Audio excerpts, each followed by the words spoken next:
BNP একটা বৃহৎ দল, সেখানে কোন দল থাকতেই পারে, কিন্তু আমাদের এখানে ব্রাহ্মণবাড়িয়া জেলাতে ধানের শীষ ছাড়া জামাত বলেন, এনসিপি বলেন, হেফাজত বলেন, কোনো সংগঠনের কোনো ভিত্তিহীন, সমস্ত দল ভিত্তিহীন।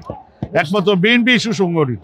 বিএনপি একটা বৃহৎ দল, সেখানে কোন দল থাকতেই পারে, কিন্তু আমাদের এই জেলা যে কমিটি হয়েছে, ইঞ্জিনিয়ার খালেদ মাহমুদ শ্যামল এবং সাধারণ সম্পাদক সিরাজুল ইসলাম সিরাজ ভাই নেতৃত্বে আমরা জেলা বিএনপি অত্যন্ত সুসংগঠিত হয়েছি এবং অত্যন্ত ঐক্যবদ্ধ হয়েছি।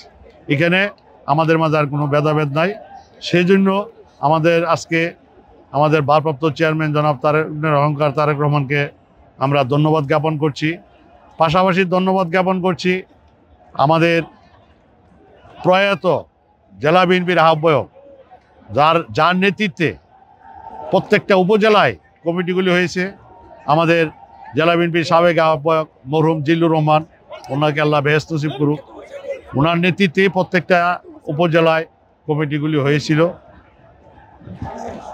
সর্বশেষ গত এক মাস আগে আমাদের ভারপ্রাপ্ত চেয়ারম্যান যে কমিটি দিয়েছে, সেই কমিটি অত্যন্ত সুসংগঠিত। আমাদের মাঝে আর কোনো ভেদাভেদ নাই।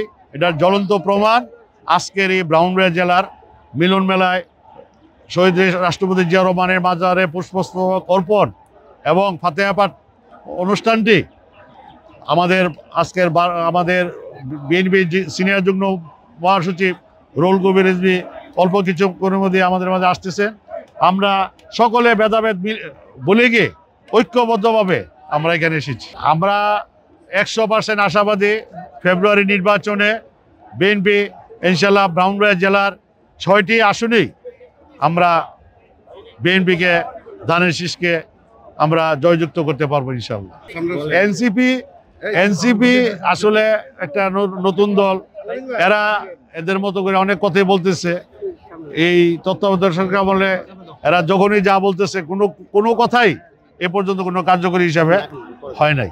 আমাদের এখানে ব্রাহ্মণবাড়িয়া জেলাতে ধানের শীষ ছাড়া জামাত বলেন, এনসিপি বলেন, হেফাজত বলেন, কোনো সংগঠনের কোনো ভিত্তিহীন, সমস্ত দল ভিত্তিহীন।